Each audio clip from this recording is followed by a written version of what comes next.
my favorite hobby right now is DePIN in RWA. And how did I get started here?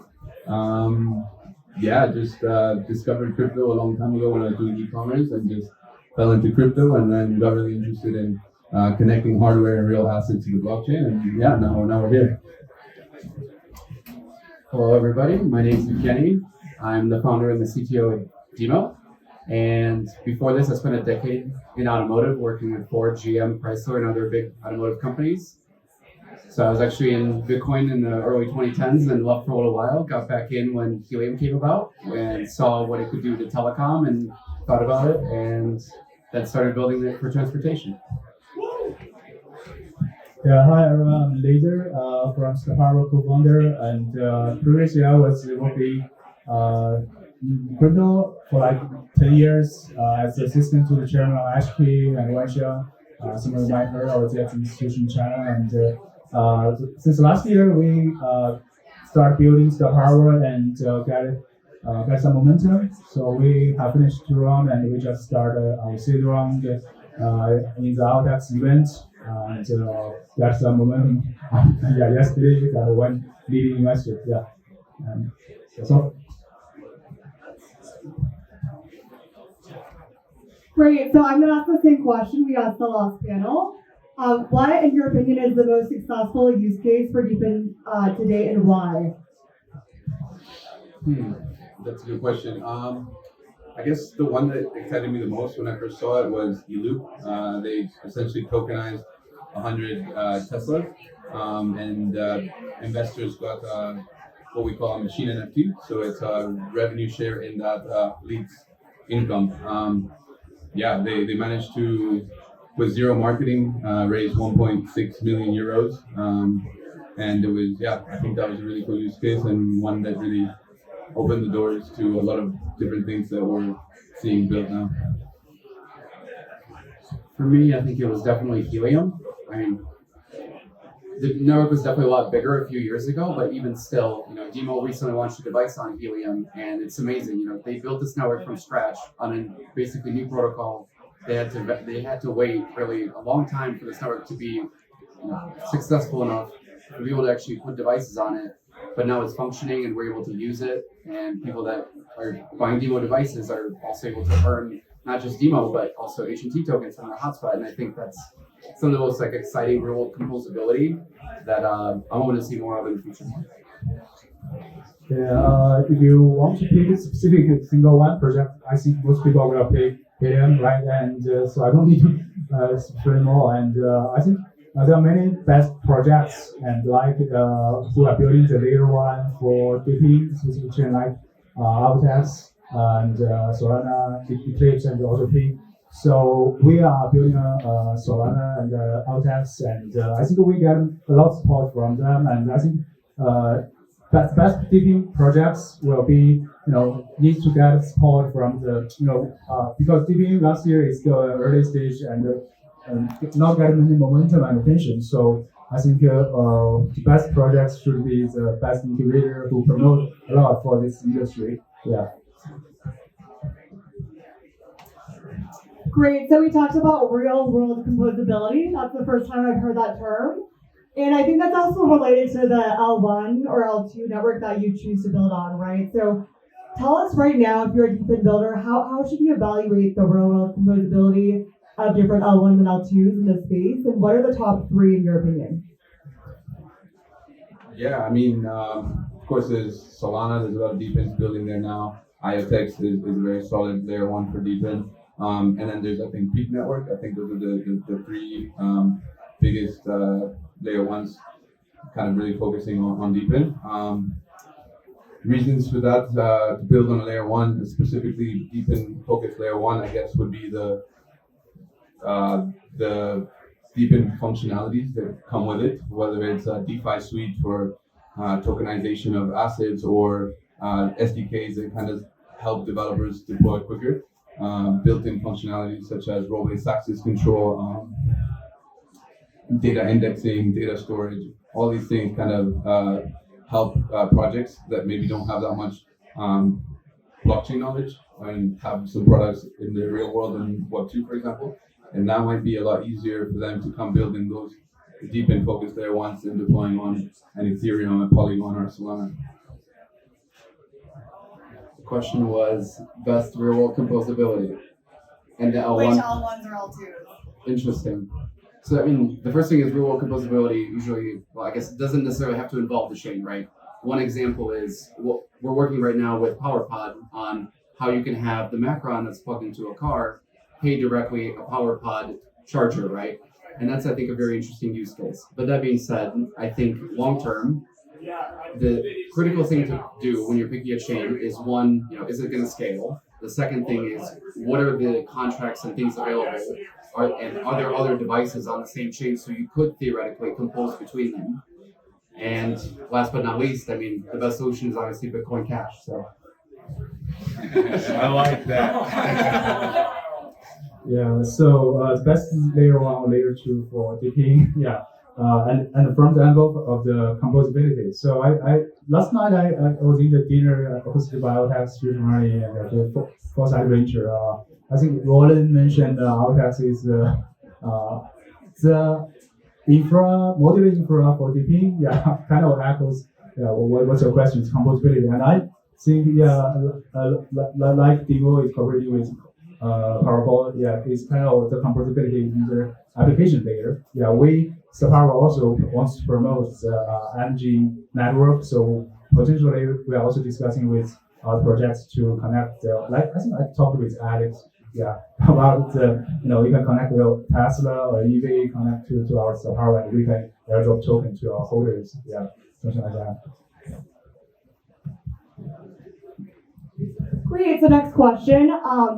Helium did a great job of go-to-market and marketing and branding. So, in your opinion, what are some creative other campaigns that you've seen in the DePIN space that have really taken off? And what do you think were the most important components of that campaign?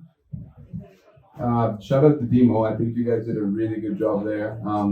Now you guys have your hardware, but then as well you could connect Teslas without the need to actually have hardware. So that was really cool and smart. On you guys' side. You guys are OGs in the space, so I think you guys are killing it in that regard. And then as well, I seen Silencio, which is basically a noise tracking app.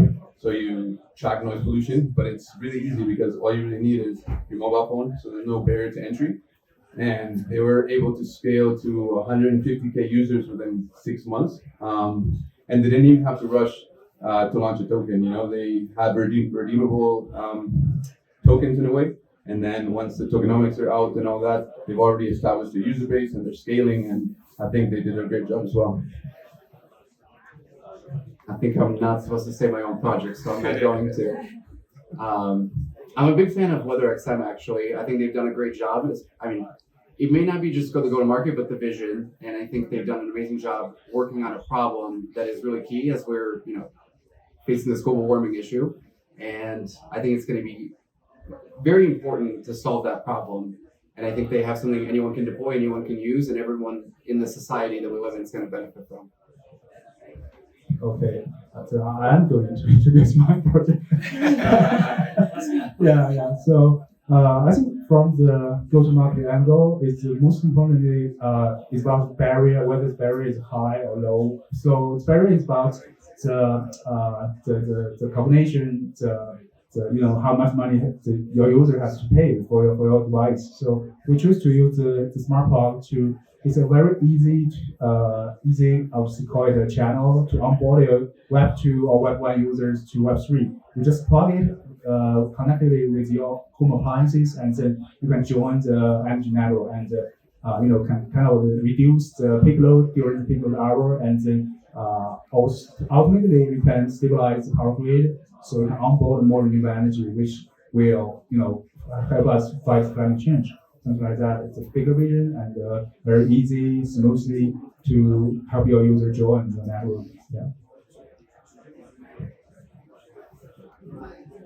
Great. So, in terms of network effects and inflection points, if I'm a DePIN founder, what are some things that I can track, dashboard-wise, KPI-wise, on-chain, and community-wise, to understand if I'm actually starting to hit an inflection point in growth?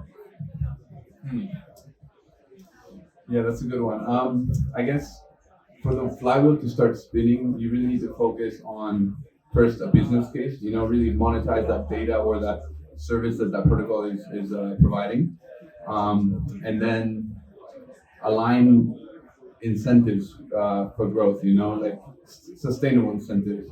If you do those two things, like the last key thing to get that flywheel spinning is to build a loyal community willing to take care and like deploy the hardware or the network.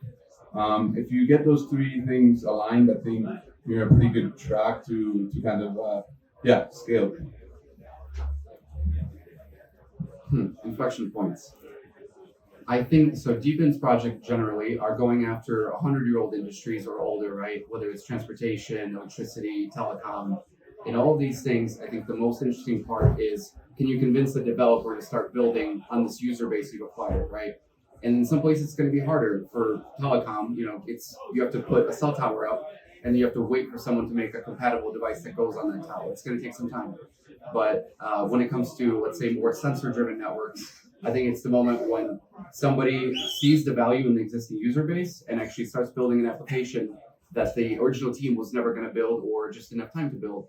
And hopefully that application is what then starts that wheel to get more users into the system, because maybe they didn't care about the protocol, but they cared about this application. But it brought more users, and that's where it really, I think, starts it going. So to summarize, either getting a developer, or if it's a hardware device for telecom use case, actually having a device start using the functionality of the network.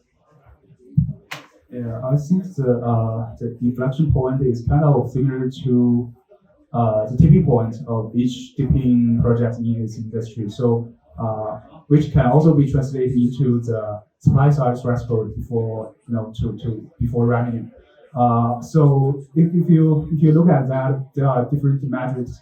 I think first is like the just several metrics. First is geographically the geographic limits of your DePIN project before the tipping point, and another is how many users you need in that geographic limit. Third one is the each user onboarding phase. How much is that? So you combine the three, integrate the three together, and you can see how fast this DePIN project can scale. And for us, so this is also good. This is also why we choose Smart Cloud, because it's universal. Everyone can join. So we are going to launch this open for order next 15th March, and based on our information, we can like to reach spots like 10,000 within the next 3 months, which I think can make us very grow very fast, and I think that scalability is one of the key points DePIN projects should care most about. Yeah. Great. So second and last question. If we really reach DePIN mainstream adoption, then how do you feel like that will affect society at large in terms of incentives, in terms of labor markets, etc.? I think when it comes to job automation, I think it could play a big role in allowing people to kind of own the machines that are going to take over a lot of these jobs, whether it's AI or actual robotics and hardware. If somehow there's DePINs or RWAs kind of coexist that are allowing people to own these assets and earn from these assets, then it won't be as bad as if just big tech takes over and is owning everything, and then we're basically relying on a universal basic income or something along those lines. So I think it's I think it could have a really big effect. So it's not just DePIN, but RWA and the combination of both. I'm imagining a future where there's much more dynamic asset ownership. I actually love the ELOP use case. Having worked in self-driving vehicles, I always love the idea of being able to invest in a self-driving car fleet that's driving somewhere and being able to just make money out of it without having to maintain the cars, right? That's definitely one area of more dynamic asset ownership. The second part is when it comes to things like energy, right? Being able to monetize my access, or whether it's make money or save money, either way, right? Being able to share what I've created, the entropy that I've generated in some fashion, right? And use that in some way. I think those are probably the two biggest things. But generally speaking, I think, when you look forward to the future and what that's going to look like, it may not, in the moment, it's not going to look that different. And I think as we go towards mainstream adoption, we're going to have to, let's say, maybe hide the blockchain aspects, but still show the values of it. And I think you're just going to see new features. The average person is just going to see some new functionality that they didn't think was possible before, and they'll just see the value of it. Right? They're not going to be creating a wallet as the first step to onboarding writing down 12 words. Yeah, and I tried DIMO's app, and it's really smooth, creating a wallet actually. And so this is I think we don't need to separate Web2 Web3. They are kind of like, especially the DePIN sector, they are kind of mixed with each other, and there are some new features evolved from the Web2, and just like but the key point, I think, with token inside, what makes us, or what makes future different is like the token can give the stakeholder value, back to our users. It's like we are building the Uber for energy internet, and previously Uber can't give the network effect value back to the drivers, and the drivers can only earn the limited fiat income. But what we can build is, we want to build the Uber for energy internet, and then the whole network effect value can accrue to each contributor through the token, which will make it revolutionary. Yes. Great. So last question, guys. Okay, so how big do you think is the total addressable market that you're currently targeting? And if everything goes well in the next 5 years, what percentage of that market do you want to capture?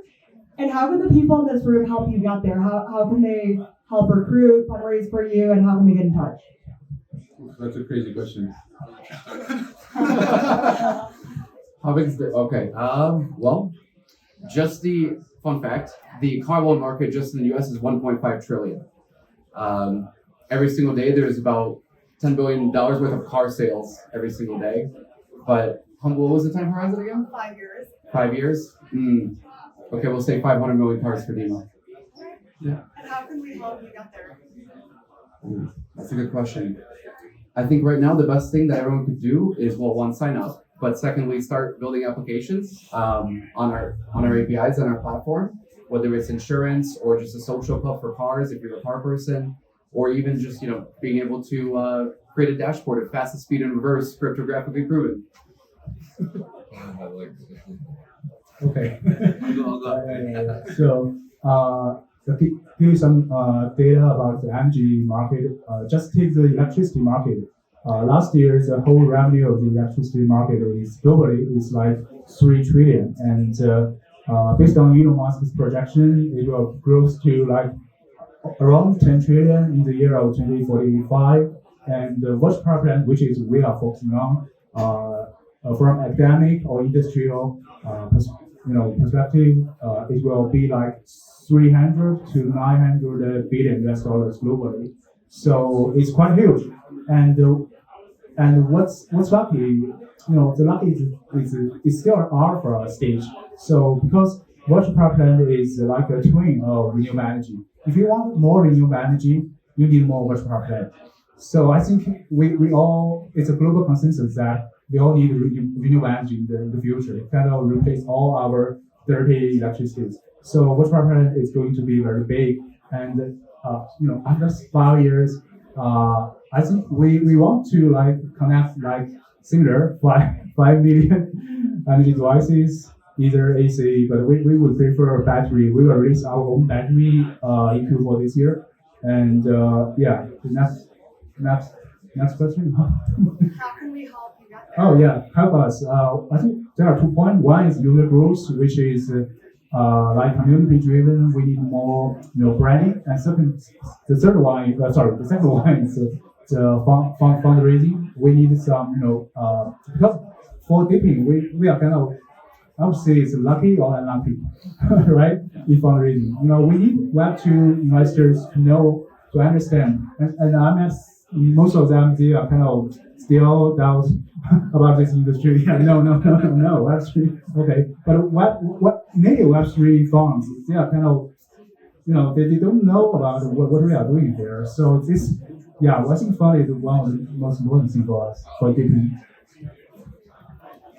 Yeah, I guess I had some time to think about it, but Peak is really trying to power the entire machine economy, and I can't really put a number to it. I mean, you see the growth of AI over the last year and a half, 2 years, and the entire robotics industry, autonomous taxis, for example, autonomous drones, autonomous, ride sharing. There's going to be just so much growth in the industry. I can't really set a number to it. But our long-term vision is to really power an entire economy of things. So it's hard to put a number to it. But how you guys can kind of help us get to our long-term vision is just getting involved. If you're building something or have an idea, get in touch. Also, if you are already in the crypto industry or hardware manufacturer, kind of get involved in this industry. There's so many opportunities, so many different use cases, and I think there's going to be an influx of people coming in from, for example, in EthDenver, this whole conference. There's more and more people talking about this space now, and I think when we come back here in a year, it'll just be, I think, one of the hottest narratives, and there'll be way more things deployed and actually functioning that will be onboarding this normal Web 2 people. So just get involved. If you guys are building a DePIN, feel free to reach out now afterwards. Happy to have a chat with you and potentially build something cool. Great, thanks guys. Well, I just wanted to say I had so much fun. Thank you so much for being wonderful panelists. And if you have any questions, please come up to the stage. And thanks guys for a great event. Thank you.